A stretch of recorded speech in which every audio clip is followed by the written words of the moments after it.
Just wanted to share a little stuff with your family. But first, let me do the intro.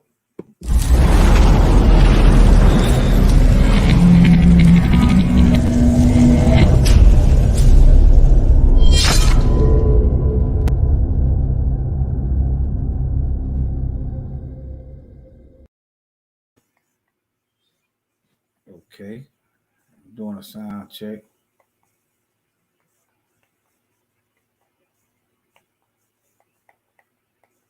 Let me get situated.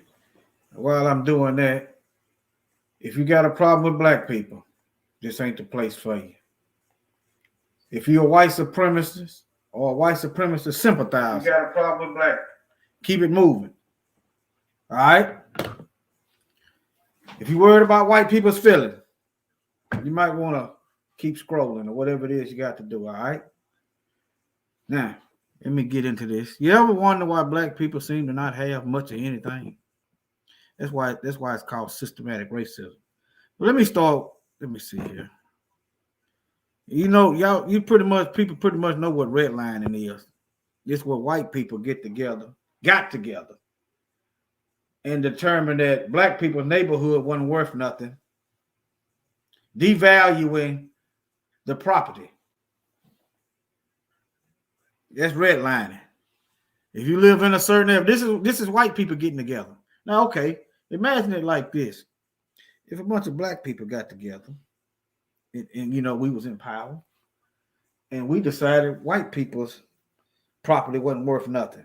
And so when they get ready to sell their house, they are literally being robbed out of wealth because black people got together and said that their property isn't worth anything.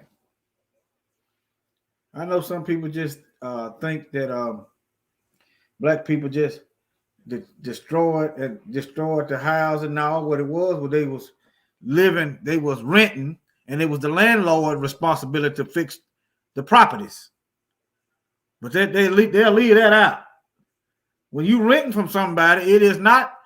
If I'm renting a house or apartment from someone, it is not my job to fix up something when it's in the apartment when it gets broken. It's not my job to go pay out my pocket for the plumbing when I'm renting. Stuff like that. To redo the floors and the walls and stuff. Now, if I'm responsible for tearing up the stuff, that's a different story. But you know, over years and over time, things just tear up in the house. That's just the fact of life. But anyway, redlining. Let me see, can I give a quick definition right quick? Let me see what redlining is. Redlining is a discriminatory practice that puts services, financial and otherwise, out of reach for residents of certain areas based on race or ethnicity. This is what white people did to black folk. It can be seen in systematic denial of mortgages, that's wealth, insurance, loans, and other financial services based on location and that area's default history, rather than on an individual's qualification and creditworthiness. In other words, if you got good credit and you're known to pay your bills, where you live at shouldn't affect that. This is government-sanctioned robbery. This is government-sanctioned theft. That's what it is. It is theft. Now, let me get over here to this Lake Lanier. It's kind of long. I'm probably going to skip around. You know, you take people die on this lake. And let me just see. I'm going to just start. Okay, there's a city buried under Lake Lanier, Georgia's biggest lake, and submerged with it is a secret. An American horror story filled with terror, death, genocide, and ghosts. Why is it a secret?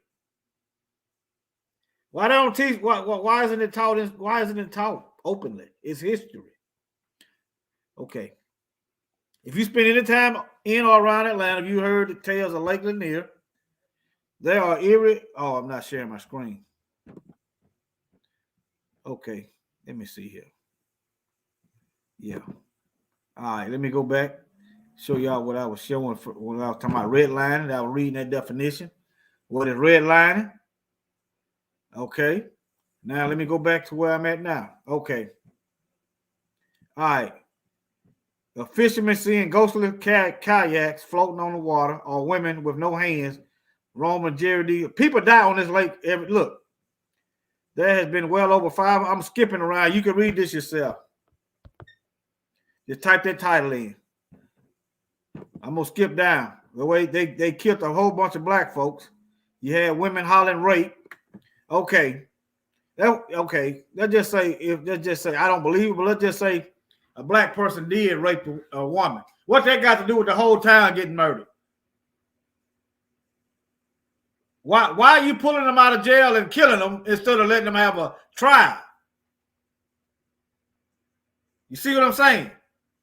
This was a common thing. That's why I keep telling my people, leave these white folks alone. Okay, it was a common thing. White woman holler rape. People get killed. The town gets destroyed. Look at Tulsa, Oklahoma, Black Wall Street. It's a pattern. And then if you look at the history, who got the history of rape? All right. That's why you got all these races, these Hispanics and these European Arabs and everything else.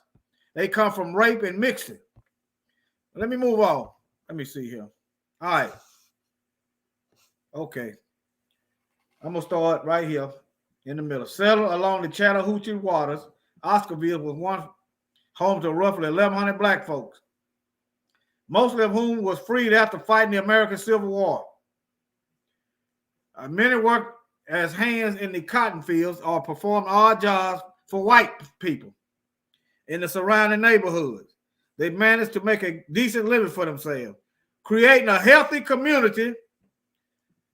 This is a pattern, a healthy community with churches, schools, and small businesses. That's wealth. That's money. That's something that can be passed down to your children. Let me see. I saw something earlier. Let me see. Can I find it? Yeah, look right here. Look right here. Look right here. How the United States government destroyed black neighborhoods, put highways in the black neighborhoods. Not white neighborhoods. They put the highways in black folks' neighborhood.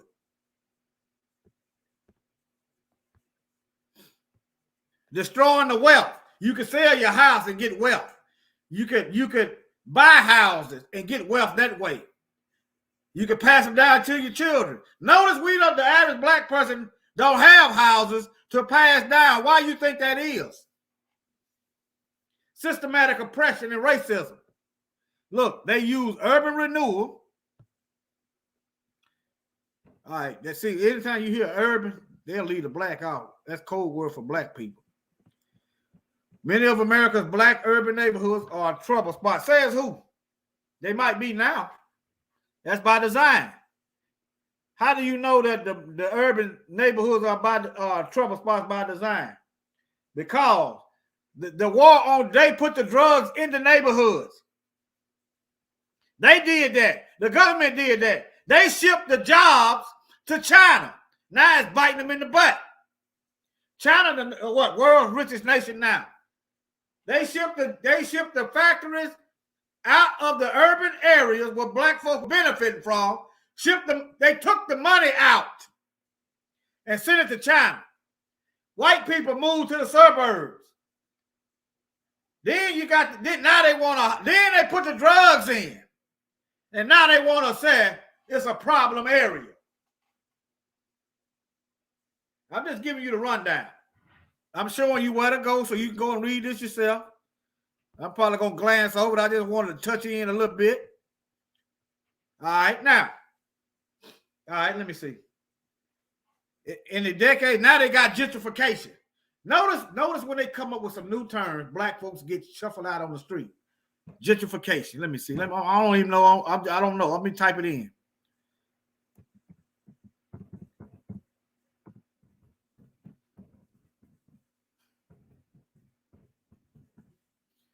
Let me see what I'm gonna get. The restoration and upgrading of deteriorated urban property. Remember, I said if you don't own the buildings, you're not responsible for fixing them. Okay. And then the housing crisis that robbed black folks of more money. That Obama bailed the banks out. They always, every so often, they do these things to extrapolate wealth from us. The housing market disproportionately affected black folks more than anybody else. Look into it. All right. The upgrading of deteriorated urban property by middle class or affluent people often resulted in display of lower income. That's another code word for poor black folk. That's why black folks is the most of the people homeless. It don't make sense for the government to haul in illegal immigrants or haul in immigrants and put them in hotels when you got citizens out on the streets. It don't make no sense unless it's intentional. All right, number 2, the process of renewal and rebuilding accompanying the influx of middle class or affluent people deteriorating areas often displaces earlier, usually poor residents. All right. But yeah, if you ain't got no money and then you renting, you not gonna repair no apartment building. That's just the facts. All right, let me see. I did that. Let me see. Let me go back. I might come back to that. Let me get back over here to this Lake Lanier. All right. Okay, Forsyth County racial conflict. September 5th, 1912, 20-year-old white woman named Ellen Grice claimed 2 black men tried to rape her. Listen, but were unsuccessful because they were scared away by her mother. How is one? I'm just saying, if they were trying to rape this woman, how is one white woman gonna run off 2 men? Think about it. Okay. All right. Okay, but the Forsyth County arrested 5. Okay. The women, look at this racism right here. The women accused 2. I don't believe it, but they accused 2. Right here. They accused 2. But the sheriff gonna arrest 5. That lets you know they on some BS. They on some mess from the door, from the rip. All right. Anyway, they begin to kill folks. I'm trying to, because this thing is kind of lengthy. But you know where to go. I showed you where to go. Many whites was outraged by Smith's allegation, and an angry mob beat and horsewhipped the preacher. The preacher was standing up. Back when preachers was actually preachers. All right. Then here come another. A week later, 18-year-old, they probably were being raped by their own men. Nevertheless, let me see. I'm trying to. They wanted is a Lake Haunted. But anyway.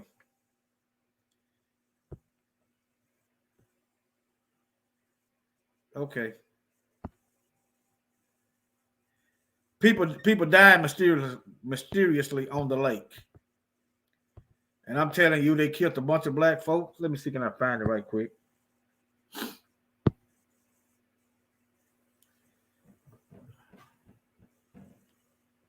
Okay, down here, all of them black. Okay, hold on. Let me read this. It's another woman hollering rape right here. Let me just go up here. I'm going to just read it. A week later, September 12, 1912, an 18-year-old white woman named May Crow was raped and beaten in Big Creek community of Forsyth, Georgia.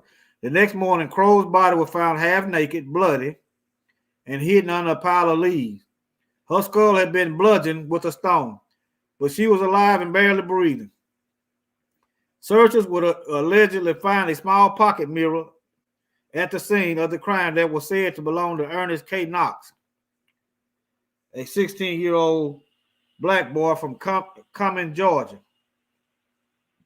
Knox was arrested at this time, then subjected to mock lynching, which led to his coerced confession for the attack on Crow. Okay, just say, all right, they said Amira was okay, but they didn't say she identified him. Nowhere in this, it says she identified him. I don't know what happened. I wasn't there. But you see the racism. You see how the justice system isn't working. Where is the evidence at? A darn mirror don't mean anything. They didn't make that. That wasn't the only mirror made. What I'm getting at. That don't prove nothing. Just because somebody said it belongs to somebody don't mean anything. That could have been the one that raped her. As word spread on the attack of Crow and the confession by Knox, whites became increasingly angry. I find it amazing how white folks always seem to get angry. We the one that should be angry. And guess what? We are. All right. It wasn't long before a lynch mob formed in front of what happened to the judicial system. We're a nation of laws. All men are created equal. It wasn't long before a lynch mob formed in front of the jailhouse where Knox was being detained.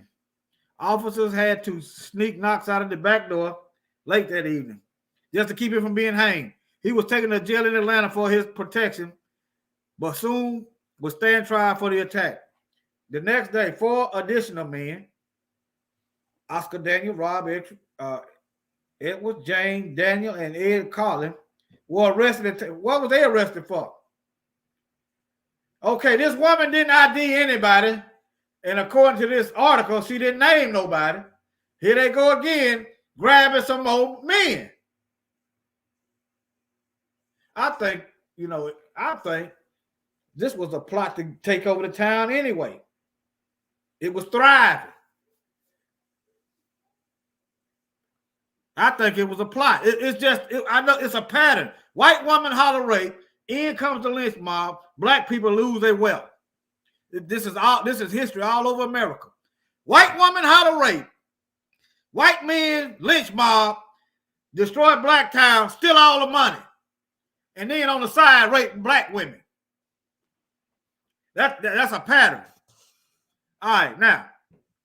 Soon another angry mob, more than 2,000 whites, had stormed the county jail, gaining access to the cells. I wonder how. They shot and killed Rob Edwards and dragged his body from the jailhouse and hung him with a telephone pole. But yet, when you see a black man hanging, it's automatic suicide. Y'all peep the plot, black family. Okay. Ernest Knox and Oscar Daniel were both found guilty of the rape of May Crow. They don't say she pointed anyone out. They were sentenced to death by hanging, even though it was illegal by state law. So look, hanging was illegal, but they broke the law. But we supposed to believe what they say. We supposed to believe what they do. They break the law now.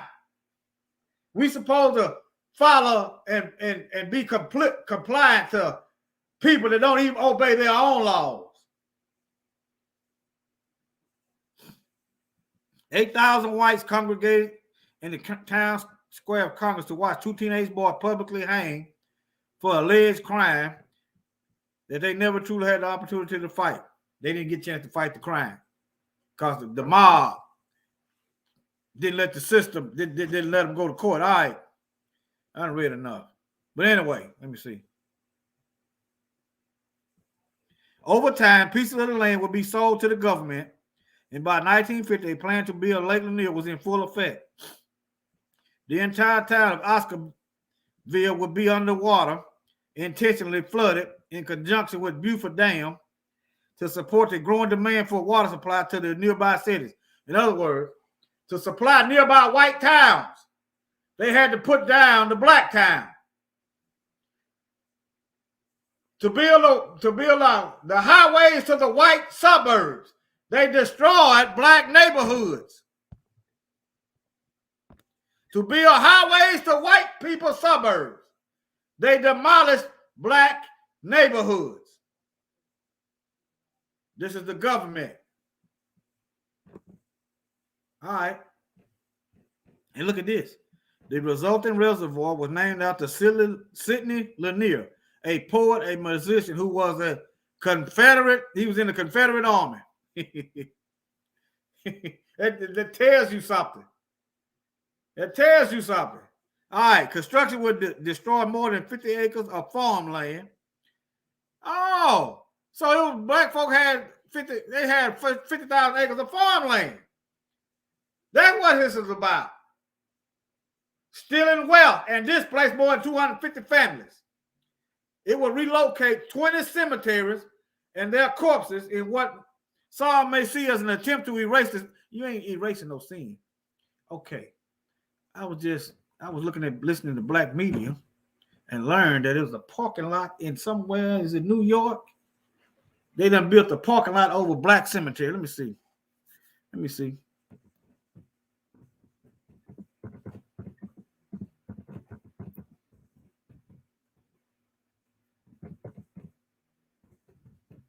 I want to say it's New York.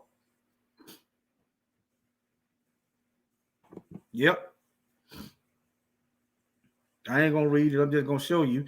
Cemetery for enslaved African lie beneath Staten Island parking lot. Let me see what she's saying. If it ain't on topic, I'm going to move on. Let me see what she's saying. Historians, but also local leaders and even a documentary filmmaker. We are back with a parking lot on Staten Island in Scotland. Now, how is this going to be positively black with a white woman stating the facts? Gotten the attention of not only historians, but also local leaders and even a documentary filmmaker. Not for what it is, but for what's underneath it. Yeah, I'm going to get it together. I'm trying to expand the screen. News 4's Mark Santia brings us this positively black exclusive. On the north shore of Staten Island, 4 miles from the ferry terminal, is a rundown, half-empty parking lot. And Heather Quinlan cannot stop talking about it. This is known as the Forgotten Borough, and this is a forgotten corner of the Forgotten Borough. The corner of Forest and Livermore is unremarkable until you learn what's there.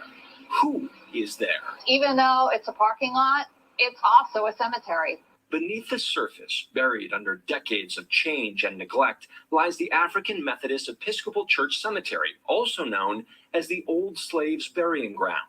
This was specifically for African American people.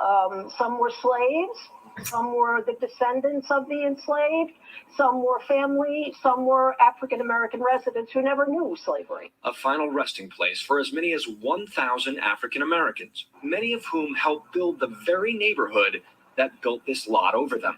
Are you serious? I didn't even hear them. I had no idea. Wow. Because they hide it. That's crazy. I'm from Africa. So I'm marching on my forefathers. I don't understand. There's no doubt about it. The black man has been lost in American history. Edward Josie is president of the local NAACP. Robert Perkins is district leader on the North Shore. Both want to get the old slaves burying ground back on the map. It's about knowledge that that place is there, knowledge that that place exists, and knowledge that those people that's there or have value. Historians say it was the only burial ground on the North Shore for African Americans from the 1850s to the early 20th century. Hollowed ground, taken over by the city in the 1950s because of $11,000 owed in back taxes. We see in 1953 that the city puts the property up for sale. Soon, asphalt covered the cemetery, then a service station, then a shopping center, erasing all signs of the fathers, mothers, and children buried beneath. There is no dignity in that, and it's really about dignity. Benjamin Prine is known as the last man born into slavery on Staten Island. He was buried here. I had no idea at all. And you're related to him. Exactly. A mile and a half away from his great-great-great-grandchildren. When you called, we were like blown away. Heather Quinlan is a documentary filmmaker, president of Canvasback Kid Productions, and a historical detective. So this is Benjamin. Heather broke the news to siblings Ruth Ann Hills and David Thomas, descendants of Benjamin Prine. It breaks my heart. It's personal to me. Yes, it is. And I think it should be recognized that there are people that are there. People that they My family members. Then Heather revealed another twist. He lived on this street most of his life on Van Pelt. He was owned by the Van Pelt family. He was born here. He was owned on this street where we live. It was like, wow. There are many, many names of people who are slave owners that are all over Staten Island. You can see them on the street names. You don't necessarily know it in a parking lot. The truth of the matter is, it needs to be spoken about, and something needs to be done about it. Robert Perkins and Edward Josie are pushing for a sign, a plaque, or a memorial to honor the people who were once the backbone of the borough. But for now, the cemetery is being kept alive by those who refuse to let it die. We're walking around eyes wide shut, and it's right there. And it just makes me think, right? Even shudder to think, but also excited to wonder what else is buried out here. In Staten Island, Mark Santia, News 4 New York. Okay. Let me see here. How do I get out of this? With breaking news right now, 5 Omicron cases confirmed. I don't care nothing about Omicron. They're going to have every Greek letter in the alphabet before it's over with. Okay. Yeah. Central Park, they stole some land from black folks. Let me see. Central Park, New York.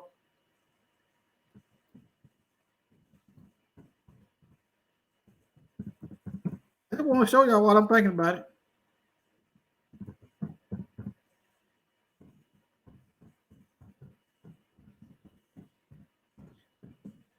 They're always doing this to us. We just don't know about it. Look, here you go. More government sanctioned stealing. Black community was displaced to build Central Park. Now, nobody want to know. I tell you now, monument. That's gonna make it right. Before Central Park was built, this is New York, y'all. They tell y'all racism is in the South. They tell a predominantly black African American community was torn down. See, there you go again to make room for it. I want to see they always tearing down black towns, black neighborhood, stealing black money, and putting up something for white folk. Seneca Village, that's it, was New York's first black community. One family that lived there, the Lions, fought to make New York City a more just place as the country worked to overcome centuries of slavery. And they repaid them by stealing their land. All right, I just want to show y'all that. One is just a video, short one. I ain't gonna do the short one.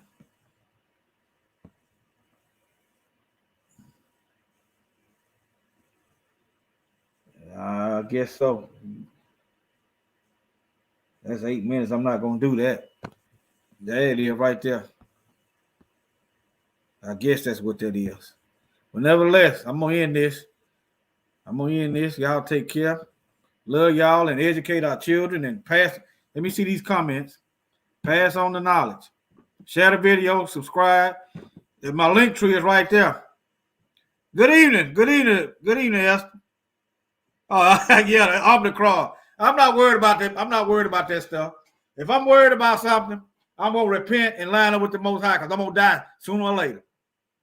Ain't no sense of being scared to die and don't repent. I'm not worried about this stuff. I'm not going out here trying to catch it either, because then you're playing the Most High weak. But nevertheless, shalom. Appreciate your help. All right, thank y'all. Y'all take care.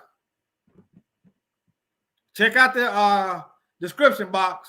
That's my link tree. All right.